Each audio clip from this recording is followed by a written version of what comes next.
So yeah, I've been using BetaStick for quite a few years now, and when I first started using them, they were a pretty rare piece of kit to find in any sport climbing rucksack. But over the years, they've become more and more popular for good reason. And these days, you can go to pretty much any sport climbing crag around the world, and you'll most likely see a BetaStick involved somewhere. In fact, there's been several times when I've forgotten mine, and you turn up at the crag. It takes about 10 seconds. If you need to go and find one, someone else has got one.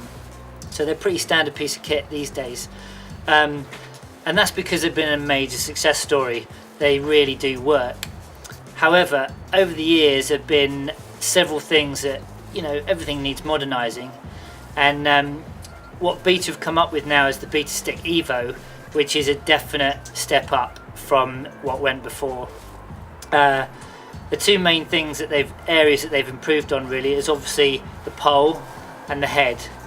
The pole, in my opinion, is much better due to the fact that it's got this groove on one side and on the other, which gives it much more stability when it's extended, and it also stops it twisting, which is occasionally a problem on the older model.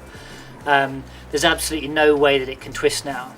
The third thing that they've changed on the pole, which again is a big improvement in my opinion, is the locking mechanism. These external clips, which are far quicker and easier to handle, rather than having to with the old twist locking mechanism. These have much more durability and stability.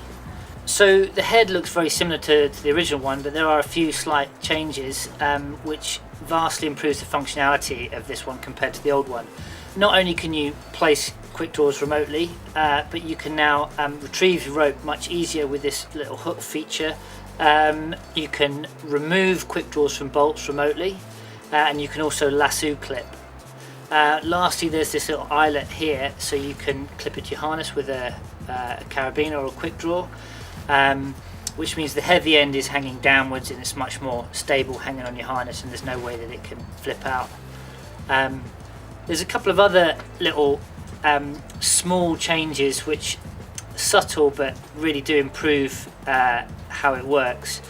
The cradle where the carabiner sits, they've changed the shape of it slightly to make it slightly deeper and slightly more of a V shape. More modern carabiners have a slightly slimmer profile than the older ones, which means when you place a carabiner like this one in like this, it's much more stable in that position, which means when you're fiddling trying to get the biner into the bolt, and sometimes you don't hit it right first time, it's much less likely to come out. This is much more stable position now. As well as that, the gate trap, this wire mechanism here, now you can engage it in two different positions for different size quick draws or carabiners. So standard size quick draw like this, when you place that in, locks completely fine. But with a smaller carabiner like this, you tend to need the gate trap slightly further down. So in one quick easy action you can push it down, open it up like that to the lower position, and then place your smaller carabiner in there and open it up there. Easy as 1, 2, 3.